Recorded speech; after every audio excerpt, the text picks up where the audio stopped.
As young as I can remember, I've always wanted to be a father, like in a way that I think it worried my my parents a little bit. Like, we don't want to be grandparents too soon. I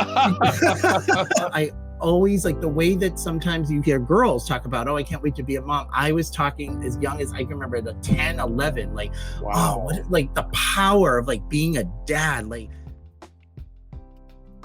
Welcome to the Dad Central Show, hosted by Ed Gough Jr. and Drew Soleyn.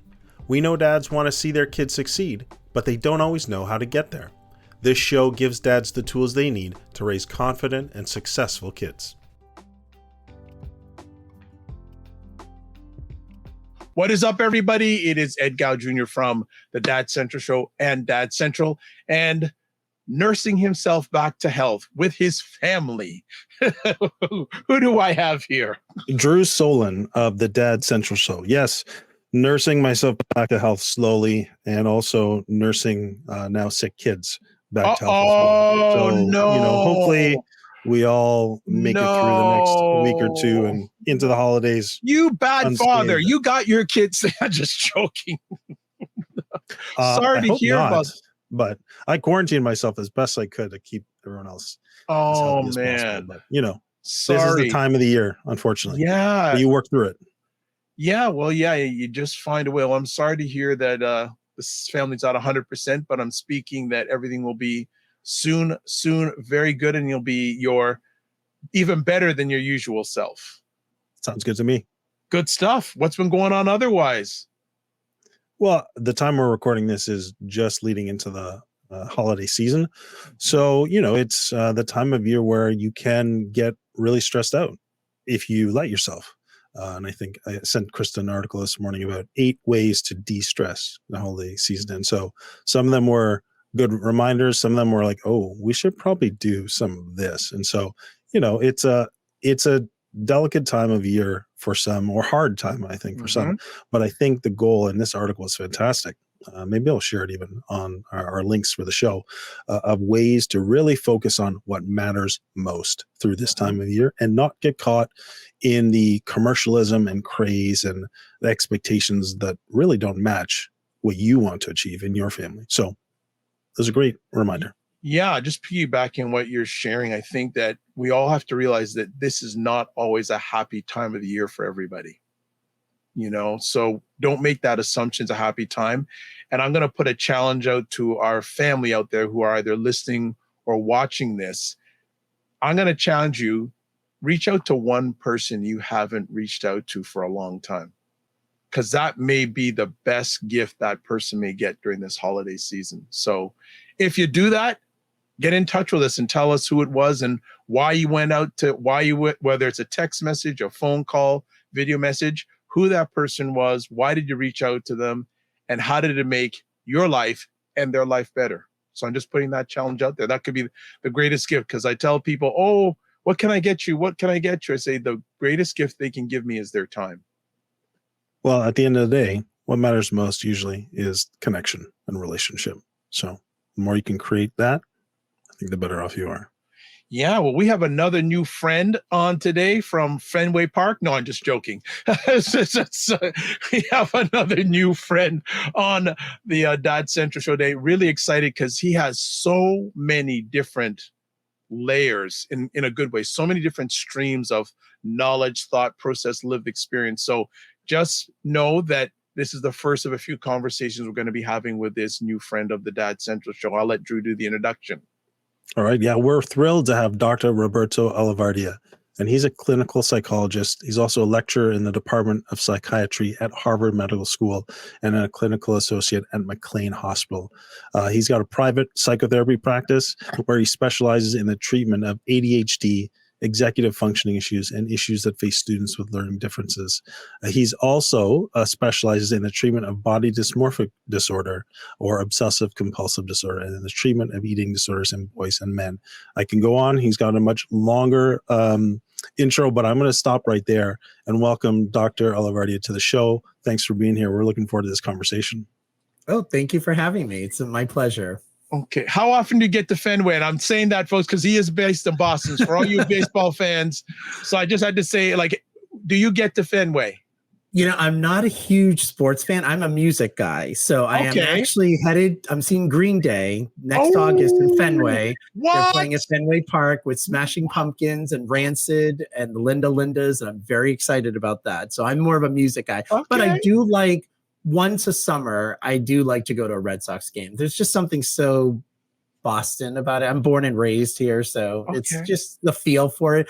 Not, it's not as much to like watch the game as much as just the ambiance of it. But music, Absolutely. oh yeah, no, I'm looking forward to that.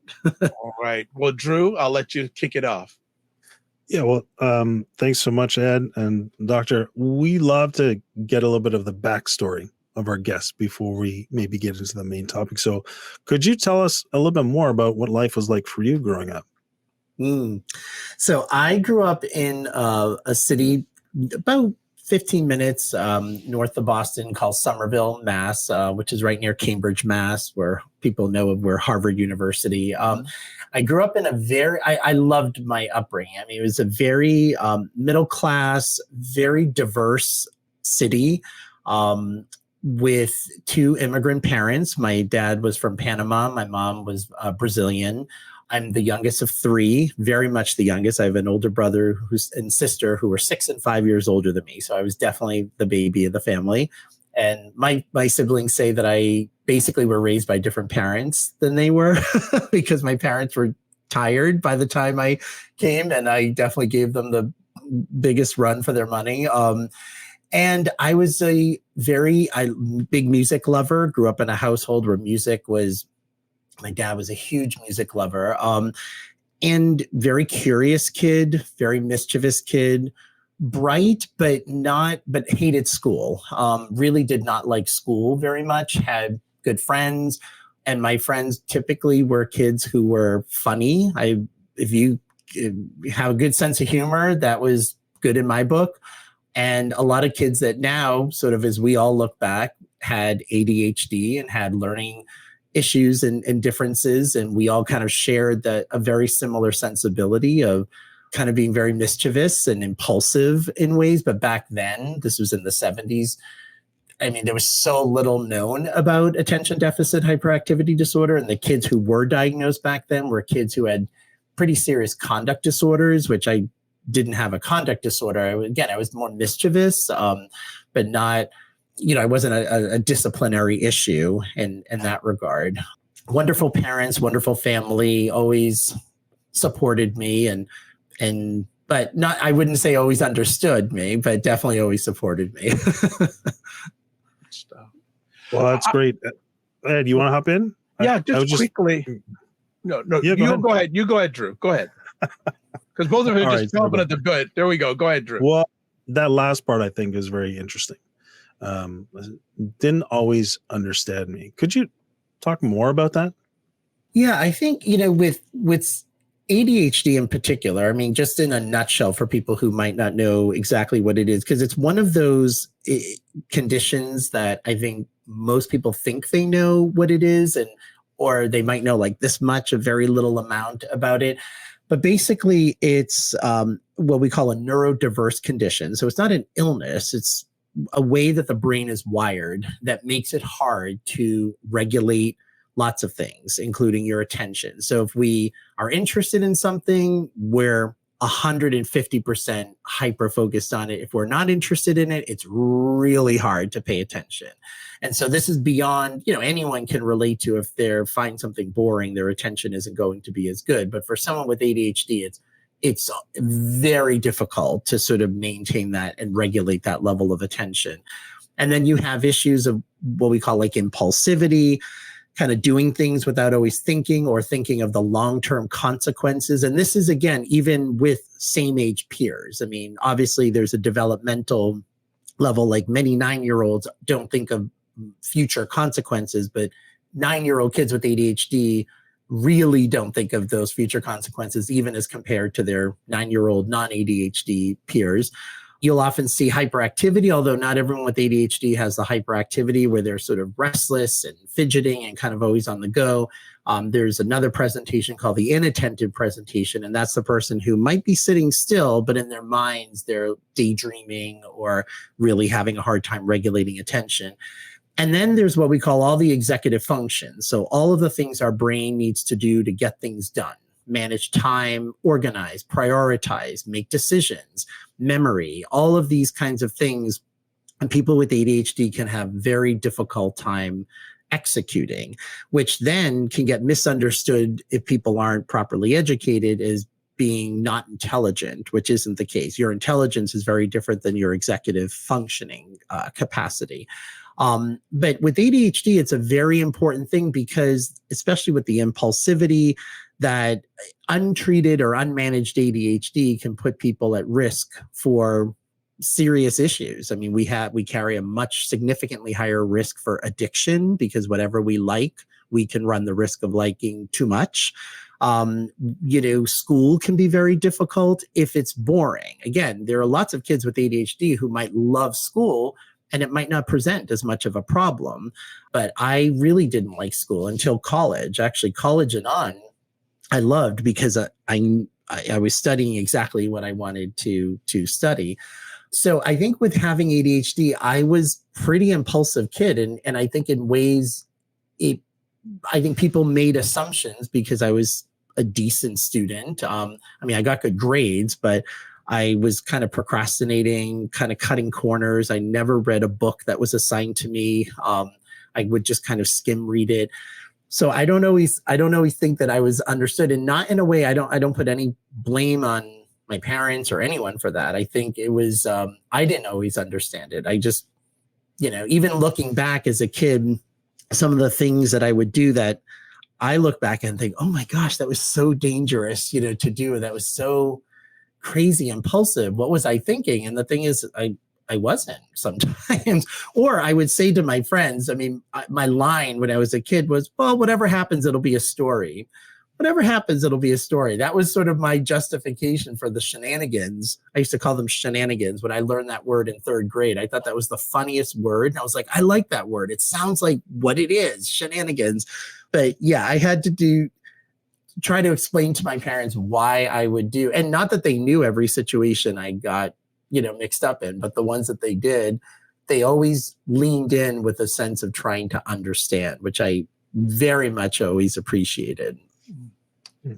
I just want to jump in quickly because that word understanding. How did your parents manage? Because you're in that world today, but reflecting back, how did your parents manage, and do they have a better sense of that understanding today? Yeah, so both of my parents have passed. My condolences. Thank you. They lived wonderfully long lives. And just very high quality lives. So it was, I think any way that people would want to live their lives, both of them lived. But even as an adult, having conversations, especially because I have two children, I have an 18-year-old son and a 16-year-old daughter, and both of them have ADHD and dyslexia, which is basically a language-based learning disability that primarily affects reading and spelling. And these genes are strong in the family. My mom, absolutely without a doubt, had ADHD, but she wasn't diagnosed. Back in where she grew up and at her time, there was so little known again about it. But it's funny as adults having conversations about this, especially where, my kids were displaying some of those symptoms and my son was just a ball of energy. And I totally understood it.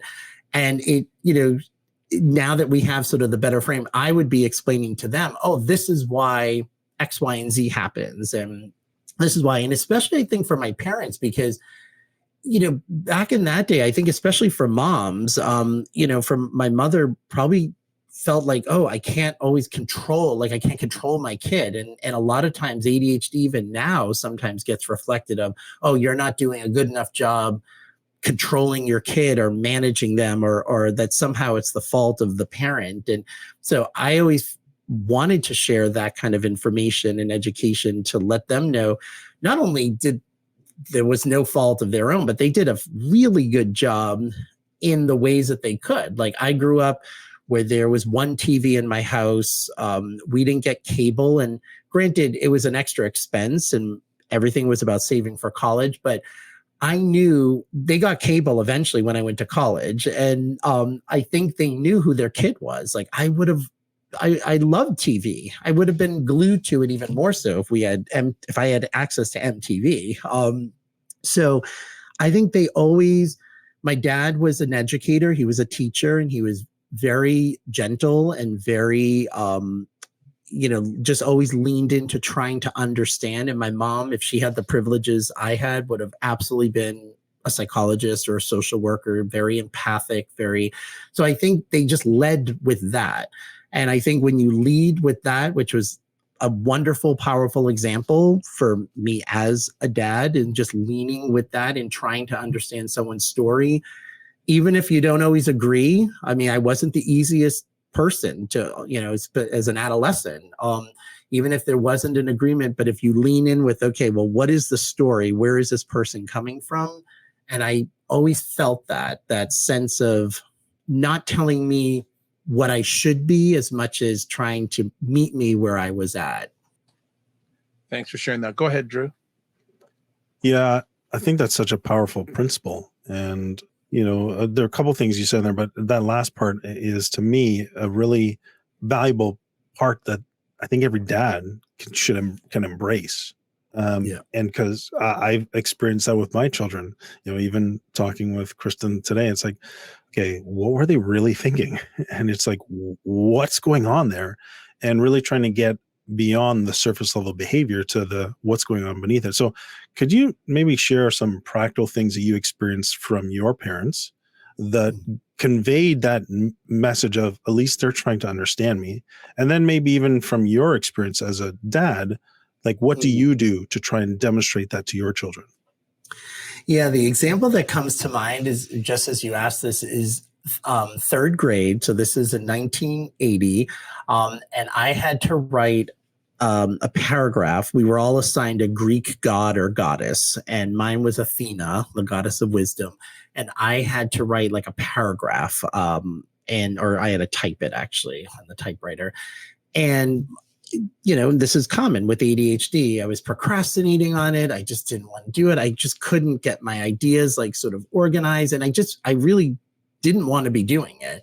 And so I'm staring at this blank page, and my brother had a cassette of Queen, and Another One Bites the Dust. And I remember putting it in my tape recorder, and it's such a great song, of course. And that bass line, the do, do, do, do, do, do, do, and the rhythm of it. And I had the music on, and my dad, again, he was a teacher, that he said, oh no, you can't have music while you're trying to do something. That's, distracting you. Like you have to have quiet, basically. And I said, well, all I can tell you is that when I had quiet, there was almost more noise going in my head. And I remember saying that and putting my hands like, when I have the music going, the ideas are just flowing, and I'm able to kind of put those words out.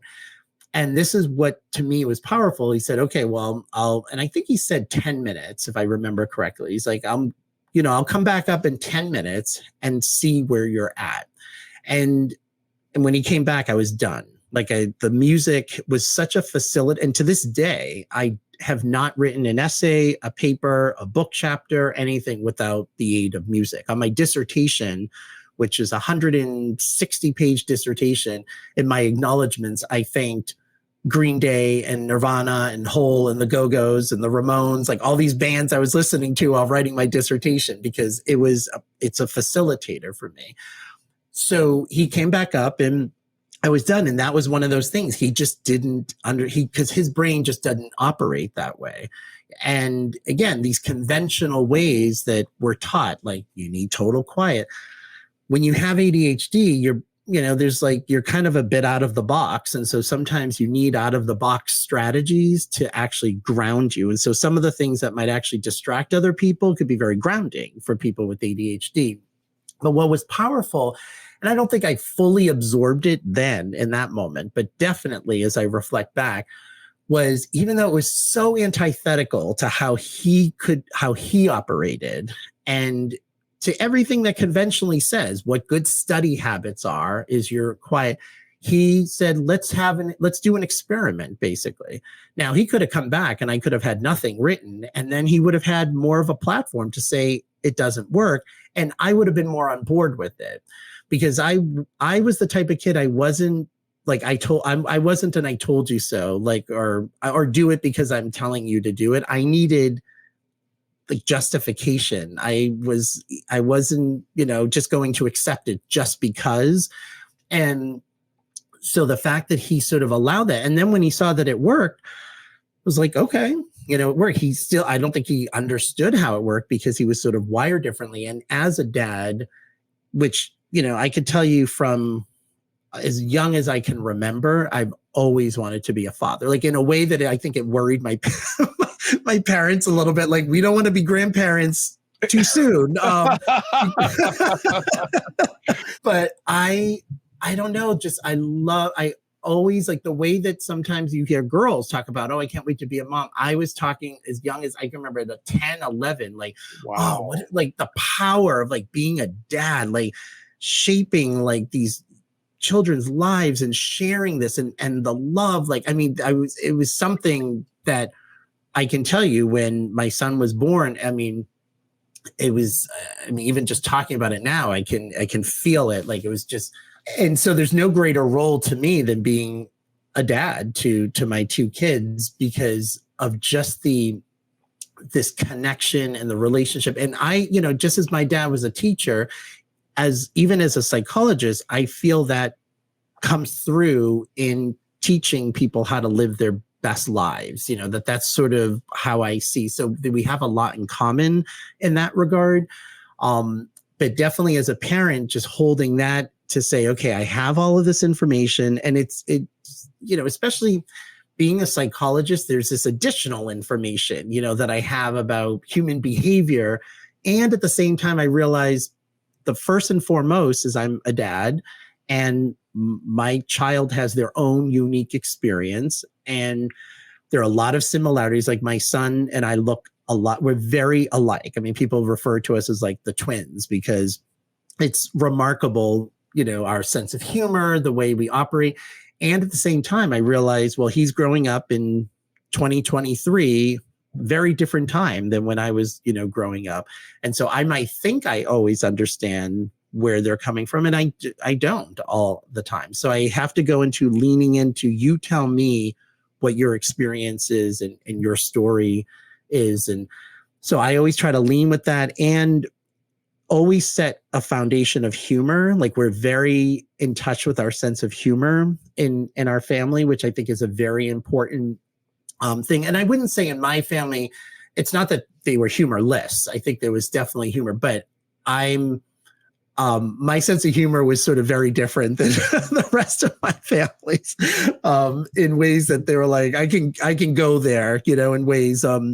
And so, but I always think of humor as a therapeutic tool too. Things are easier when you can kind of step back and sometimes laugh, at certain experiences, but particularly having kids with ADHD and dyslexia, that I'm like, okay, here we go. Like, it wasn't a shock because I know how strong the genetics are. So now, how do I set my kids up to not see themselves as less than, or have things be as hard for them, and give them that foundation of, this is just the way that your brain is wired, and this is what we're going to do about it, and for them to feel supported. Good stuff. Drew, go ahead. Well, I may have a couple different thoughts, but maybe we'll land on, when it comes to identifying, what age, I guess, were your kids when you found out that they had ADHD or dyslexia? So I joke with the ADHD. My son, I could have diagnosed prenatally, because he was very active in the womb. I mean, I'm not kidding. Every ultrasound that we would have, the radiologist would be like, whoa, you have a very active kid. I'm like, yep. And he came into the world like dramatically, and, a week early. I mean, it was almost so apparent to me. But it was at 6 years old that he got the official diagnosis. And it was the ADHD I really intuitively knew. The dyslexia was actually a surprise, in the sense that I mean, for me looking back, I never liked to read. Reading did not come easy for me. I'm still not a fast reader. I fatigue very easily when I read. I mix up sometimes letters and numbers, but I could get by. It wasn't that, and frankly, I thought of a lot of those issues as really being kind of part of the ADHD in ways. And now looking back, wondering if there's a sort of mild or a touch of dyslexia. With my son's experience, it was very, very apparent. I mean, even though his vocabulary was like super high, like you can say like any kind of SAT word, and I would even like test it and just say some big vocabulary word, and a week later he would say that word in the correct context. And I'd be like, oh, how do you know the meaning of that word? And he's like, oh, I remember last week you referred to so-and-so as loquacious, and that and it sounded like from the words around it that it meant they talked too much. And so he used that word. So his teacher said, he's having a hard time decoding certain sounds, which is part of what dyslexia is that automatic phonemic awareness we have when we see the letter B, we think of the B sound, or the letter G as the G sound. That doesn't come as automatically to people with dyslexia. And a lot of the sort of alphabetic principles that we learn. So if you know that AT is the at sound and you know the alphabet, then you pretty much know you could be bat, cat, fat, hat, and you just go down the line because the at is now like a unit. To someone with dyslexia, it's as if you're seeing those letters for the first time. So it's like sounding each of those things out, which slow down your reading. And I remember when he was 5.5 and we saw the word he said to he, because people with dyslexia also tend to spell very phonetically. So to me, it's actually very easy to read the spelling because it's just phonetic. I mean, so knife is spelled N-I-F-E, and he said to he, and I said, oh, that's the, and then a couple words down the sentence, the word the, and he was to he. And I thought, okay. And his teacher said there's something. So I'm like, let's do the full neuropsych. And he had actually quite severe dyslexia.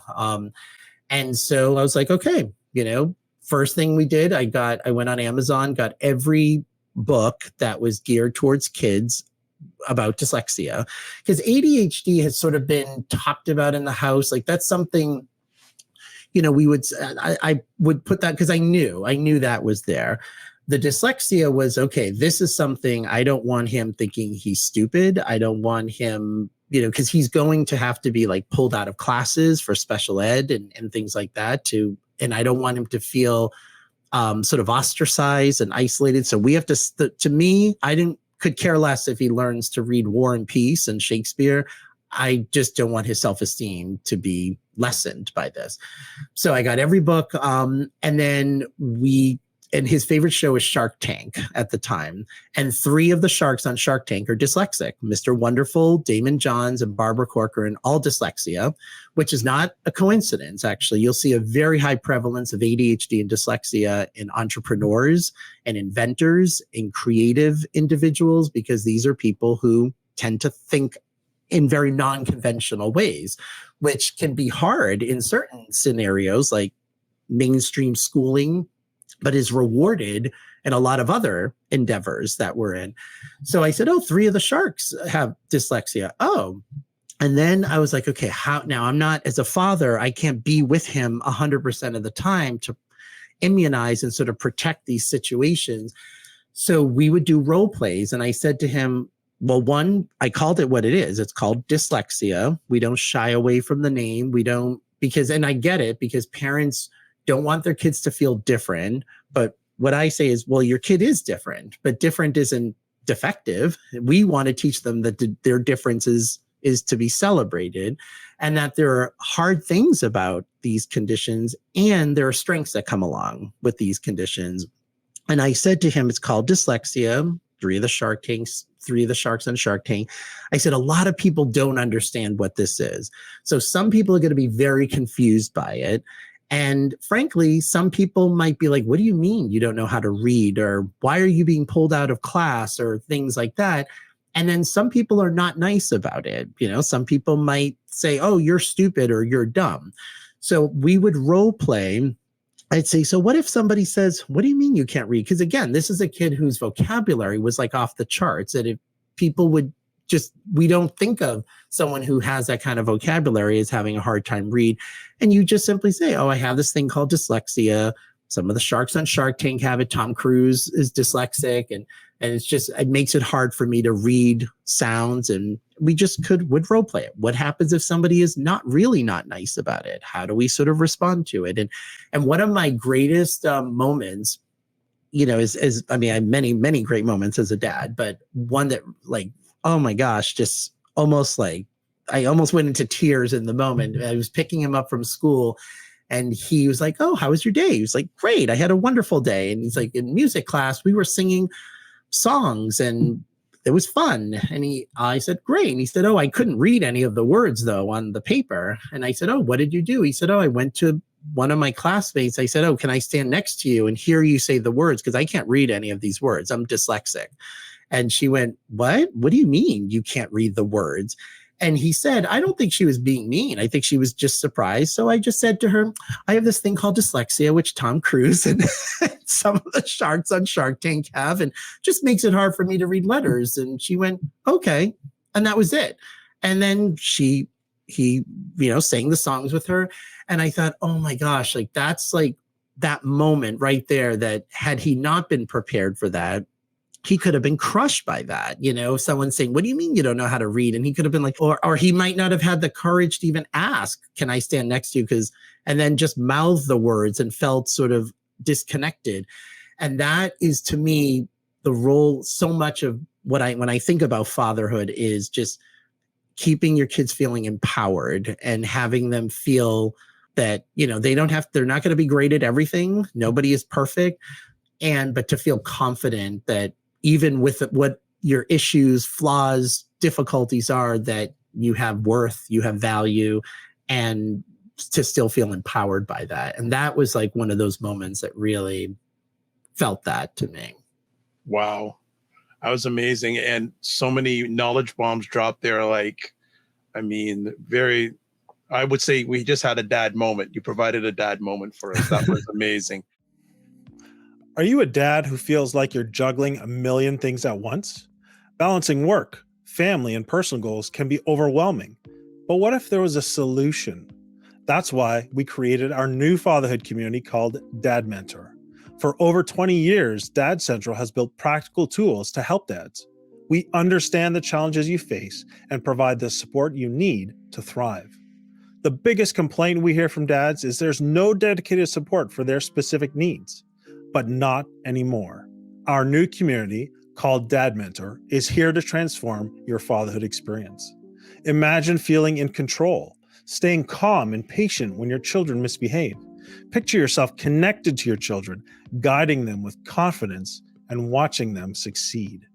When you join Dad Mentor, you'll have access to a community of like-minded dads committed to their dad journey, just like you. You'll also get the Dad's Roadmap. This is a step-by-step plan to help you go from unsure to unstoppable as a dad. Monthly masterclasses and Q&A sessions. You'll get answers and know exactly what to do straight from experts. Monthly group meetups that connect dads over common topics. A dad's resource library. Curated webinars, podcasts, or guides built by Dad Central to help you grow as a parent. And finally, you'll also get exclusive members-only offers and events. Now, many dads do try to do this fatherhood thing alone, only to find themselves trapped in frustration and strained relationships. Then they may turn to unhealthy coping mechanisms like drugs, alcohol, or other distractions, leaving their family and their own well-being at risk. We don't want you to reach that point of regret. Take steps to invest in you and your family today. Join Dad Mentor and go from stressed, tired, and overwhelmed to confident, calm, and connected. Join us today by going to dadcentral.ca/dads. I have so many conversation pieces, but I'm going to put it here. I don't know if it's better at the end, but I just, in my heart, in my mind, how do you feel having the opportunity of growing up with ADHD, having children with ADHD, and being able to fulfill your purpose, empowering dads and families with ADHD? Like, I'm just, you've lived with this all your life, but being able to be successful father raising kids, but also being successful helping other dads, families with it also. I'd love to get your perspective on that. Yeah, I think, and this is why it's for me very important in being open about my experience, because, you know, when I was in grad school, you were sort of taught like, you know, there's a boundary and you keep, there is no personal disclosures and that sort of thing. And you create space, you know, for your patient, which for the most part, absolutely, you know, makes sense. And unless though that disclosure is in service of the patient and their families and helping them. And I see myself and I share my story because I want to be a representation of, to say like, look, because some parents, they get, I mean, less so today than 20 years ago, but still could get scared when you're like, oh my gosh, like what I read about ADHD is kids are more likely to be addicts and this and end up in jail. And there's truth in that there's a higher risk factor, but most kids with ADHD are not, you know, don't get addicted to drugs. However, a very high prevalence of people who are addicted to drugs, you'll often see there's a high prevalence of ADHD. And so it works in one direction, but not the other. But to be a model to say, look, you know, I hated school. And so when your kid is saying that they hate school in 5th grade, you know, I don't want you to get super anxious, like, oh my gosh, it's like, but I can tell you once they lock into the thing that they really like for me, it was psychology senior year of high school. Prior to senior year of high school, I had a conversation with my parents, like, I'm not going to do this college thing because I'm just going to waste your money. I'm going to get into a little bit of trouble. And I love music, but I had enough. And my dad, again, which I appreciate, my parents were not the, oh no, you're not, you know, kind of people, because frankly, that wouldn't have worked for me. I would have just hit back, you know, in some ways, like verbally, of course. And so my dad said, how would you support yourself, you know, doing that? And I'm not, I mean, I can keep a beat, but I'm not a drummer. I'm not a Grammy award-winning drummer, as much as I would have loved to have seen myself as that. And I said, I don't know, but, you know, I'll figure it out. And then I took psychology my senior year of high school, and that was, oh my gosh, I love this. And I'm going to apply, you know, college, and got in. And then 2 weeks into college, I remember reading what you can do with a bachelor's, a master's, a PhD, and all that. And I said, I think I'm just going to go for the PhD because that'll open every door for me. And they were like, okay, you know, I mean, I would have been the least likely to have gotten a PhD of you know, my siblings prior to that time. Like elect to do, let's do 5 more years of school, like after your 4 year. But I loved it. It was honestly easier for me to get through my PhD program than high school, because high school, I was so bored. And so sharing those kinds of stories and letting people know, like, this is one of many faces of people with ADHD. And at the same time, I also want to share with people that just because I have a PhD after my name, or it doesn't mean I'm so far away from those people who really go down dark paths. You know, I have a very addictive personality. I completely understand the wiring of people who do get wrapped up in some of those things. And so I never want people to think I'm so far away from that either, because we should have compassion, and we moralize issues like addiction and things like that in this culture, which we shouldn't. And especially with dads, when I talk with dads, whether because again, because it's so heritable, ADHD, if your child has ADHD, maybe I can count on one hand how many times I've worked with a family where neither of their biological parents had ADHD. So if you have ADHD, it's like a 70% chance you're going to have a kid with ADHD. So a lot of times, particularly with the dads I talk to, who they might have undiagnosed ADHD and not realize it. And then through our conversations, they realize I can relate to this a little bit too much. And they almost don't want to look at it because they fear, I pass this on, you know, to my kid. And I'm like, No. This isn't a disease. That, yes, there is a wiring that got passed on, but this is a great opportunity now. You can share, whether even if it were the mistakes or not great decisions that you made, because that will help them understand why perhaps you are parenting them the way you did. Like, I was very strict with my kids around sleep, for example, because for me, when I was in college, like, sleep was like a disposable thing. Like, sleep was what happens when there's no more fun to be had or nothing left to do. Like, and I was someone, no caffeine. I didn't start drinking coffee till my son was born. I could be pulling all nighter. You wouldn't even know the difference. I'm a very high energy individual. And so, but it's not healthy to not get good sleep. So there's a reason I got mono, I've had shingles, I've had things that your body shouldn't be experiencing at a young age, because I was just taxing it and wearing it down. And sleep issues are very common for people with ADHD. And I said, look, I'm going to be very, very strict, because I don't want, like, part of being a dad is you feel like you want to improve on the recipe. It's like a really good, like, tomato sauce, that passes from generation to generation. Then sometimes the new generation adds something to make that taste even better. And I said, so my job is to improve on it so that the pitfalls I hit, I don't want you to hit. And I always want them to have compassion for the people that, sometimes just are not privy sometimes to that information or education. Like, even with my son's experience with dyslexia, that he's a freshman in college, he's doing great, he's up to grade level. His dyslexia is not this obstacle. And it's like, but he has worked tremendously to do that. And of course, my wife and I have supported that. And we recognize the privilege that I had the information that I had, and to have compassion because sometimes people don't know what they don't know, sort of thing. So I love working with people. I mean, I honestly can tell you, I've never had a boring day. I never see myself fully retiring. As long as I can talk and think, I'm going to be doing this. So I can do this till I'm 95. I plan on living to at least to 100.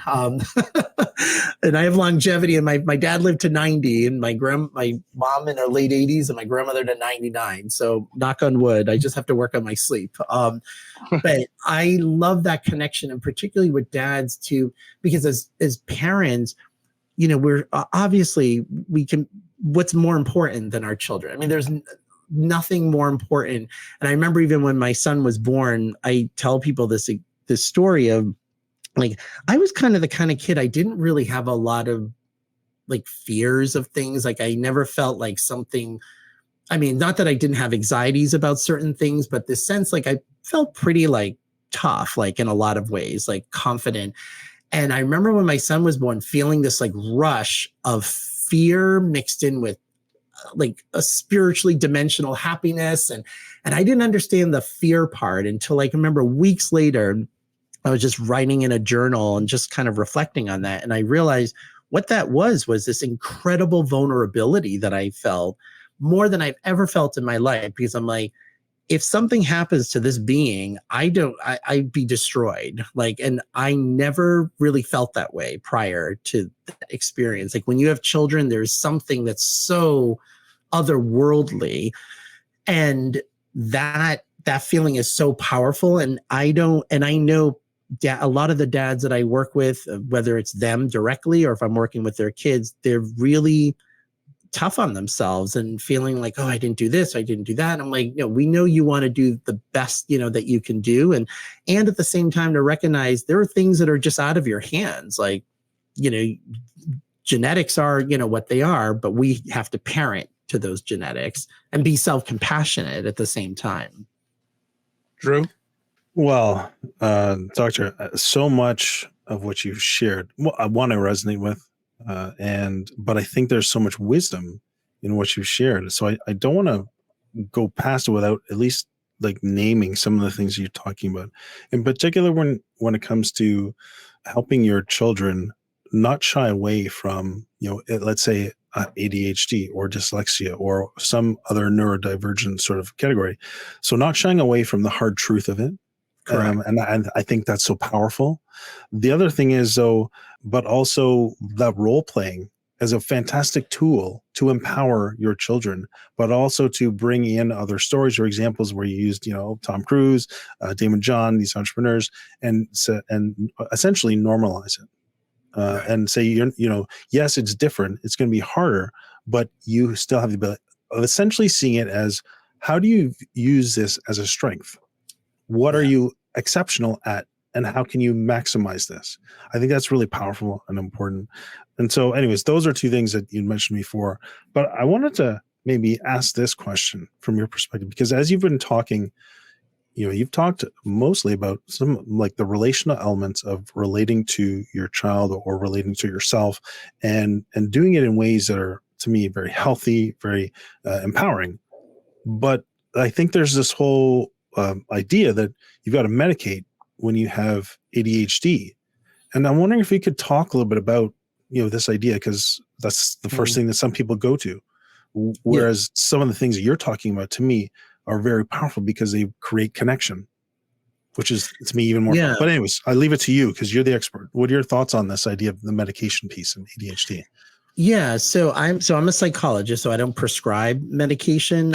But so we look at medication as can be incredibly helpful, could be for some people a very, very powerful tool, and in helping them get to a place where they can then use the skills. So I never want families or people to feel stigmatized from taking medication. Sometimes in talking with dads who might be like, oh, I feel like I've failed if my kid, quote unquote, has to be on medication. And I want people to sort of look at it as, well, if you have diabetes, we take insulin. If we, have any kind of condition, this is a medication that is meant to, treat and manage a certain thing. This isn't a failure on your part. Now, having said that, we also say in the ADD community, pills don't teach skills. So what the medication is meant to do is to get somebody to a place where they can then absorb and internalize the skills, the strategies, and all of that really is the core of how we live with ADHD. In the same ways that, like, if you're visually, I wear contacts. Like, if I don't have my contacts, or if I'm not wearing glasses, everything is very, very blurry. So I'm not going to squint through the whole day and say, oh, I'm not going to wear those glasses. But I put in contacts, that doesn't do all the work for me. It just now makes me able to do whatever work I need to do. Now, not everyone who has ADHD is on medication. And if there are ways that for some people, the behavioral skills, the strategies, the accountability, the structure, there are lots of things that sort of can affect and help sort of ground people with ADHD.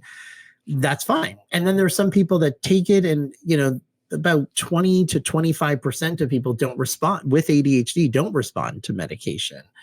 Because oftentimes with ADHD, it's the rule rather than the exception that you'll see other conditions. So you'll see anxiety, or you might see mood issues, and for some people, substance abuse issues later in life. And so sometimes the medications are interacting, with those things as well. And so, we want to always teach those strategies.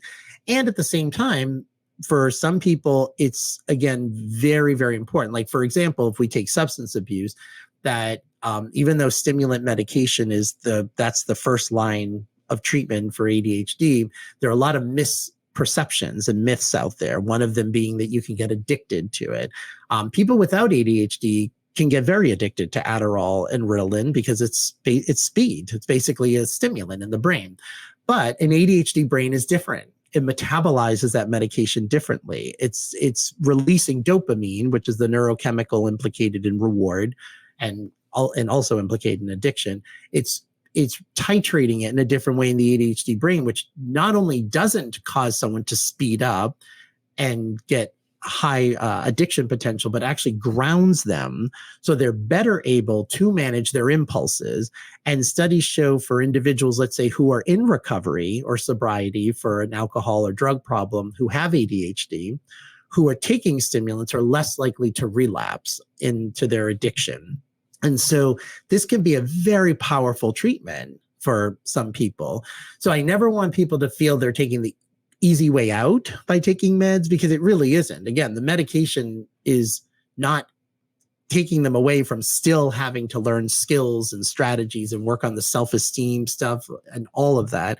And for a lot of people, they don't have to take medication because they have skills or structures and support scaffolding in place that where they don't need that as much. But you always still need the strategies, the skills. And to me, the most important part, the first thing I always focus on with clients of mine and as a dad is your identity around this. Because I feel, and I don't say everyone has to see it this way, but I don't think of myself as having ADHD as much as I am it. Like, it's just like every part of like my being is kind of through that lens. And the more we learn and the more research that comes out, I'm like, oh, that makes sense. Oh, that's why that was a difficult thing for me. Or this is why, like, I feel like my orientation to the world is what is going to stimulate me, which is very much what we know is common for people with ADHD. And so I want people to have an identity of themselves as yes, you're different compared to the peer next to you, because they know it. I mean, every person with ADHD, you can ask, when did you first know something was a little bit different? And it's early. For me, it was 5 years old when all the kids were picking out a book at book time out of the milk crates and sitting there for, I think it was 10, 15 minutes. It felt like an eternity to me. And I remember thinking, are people really reading this book? It's so quiet. And I like noise. I like stuff happening. And I remember asking my friend Craig, back then I was like, were you really reading the book? And he's like, yeah, we were supposed to read the book. And I thought, I wasn't reading the book. I just was. And I remember, I mean, that's my earliest memory of something. I didn't know what it was. Thankfully, I didn't think, oh, something's really wrong with me, but it's so easy to feel that way with ADHD. And like you were saying, what are models? Michael Phelps, one of our greatest Olympic athletes of all time, ADHD, various musicians, various inventors, various athletes, like whatever your kid is interested in. I tell the dads that I work with, if your kid's into athletes, have athletic representation. If your kid's is into science, there are scientists, Nobel Prize winners that have ADHD. My favorite fiction book of all time is called And Then There Were None, or 10 Little Indians by Agatha Christie, who is the world's probably most renowned mystery writer. It was the first book assigned in school that I actually read from cover to cover. And it turns out posthumously that sort of from letters and accounts that she wrote that she likely had dyslexia. And meanwhile, she's like, this world famous like novelist. So whatever your kid's interested in, find models of representation. And also, realizing as a person of color, like coming from a child of immigrants, of Hispanic, background, as well as a lot of other things that we're in a space now in the ADHD field where there's a lot more work to be done on how it's talked about in minority communities, in different socioeconomic status, and recognizing how important it is to have that visibility on all different levels. Because even culturally, with whether I'm working with a dad, Latino dad, who sometimes the view is that the kid just needs more discipline, as opposed to, no, they need structure, but we can't, discipline the ADHD out of them. Like, we just have to find a way of leaning into giving like proper boundaries, or other cultures that might fear that this is going to be a label that follows them for the rest of their lives. And sort of looking at it through a culturally competent lens is so important as well. Wow. Drew, go ahead. I was just going to say, so good, so relevant, but really what comes to mind is back to I'm going to call it like a fundamental of really understanding your child and meeting them where they're at, as really the starting point to be able to move forward. And that example, you can't discipline it out. You can't, all these other things out. It's recognizing it for what it is, understanding it I love your example of when I found out my son had dyslexia, I went and I basically got all the resources I could and I devoured them and I learned as much as I could so I could be prepared. And I think that's the other theme that's coming up for me, but I'll save it for the end when I do my little wrap up. But thank you. I mean, it's so good. Yeah. I love how you've leaned into it. A lot of dads and parents would lean away, but you've leaned in, not only personally, professionally, you've leaned into it, and the benefits have been monumental. Yeah, and I appreciate, because that to me is probably the mission, and all of the education and the knowledge base that I have. But the main thing is, absolutely lean into it. We don't have to be afraid of it, because if we're afraid of it, we're afraid of a part of ourselves. I mean, it feels so fundamental to who we are. And I don't want anyone feeling less than.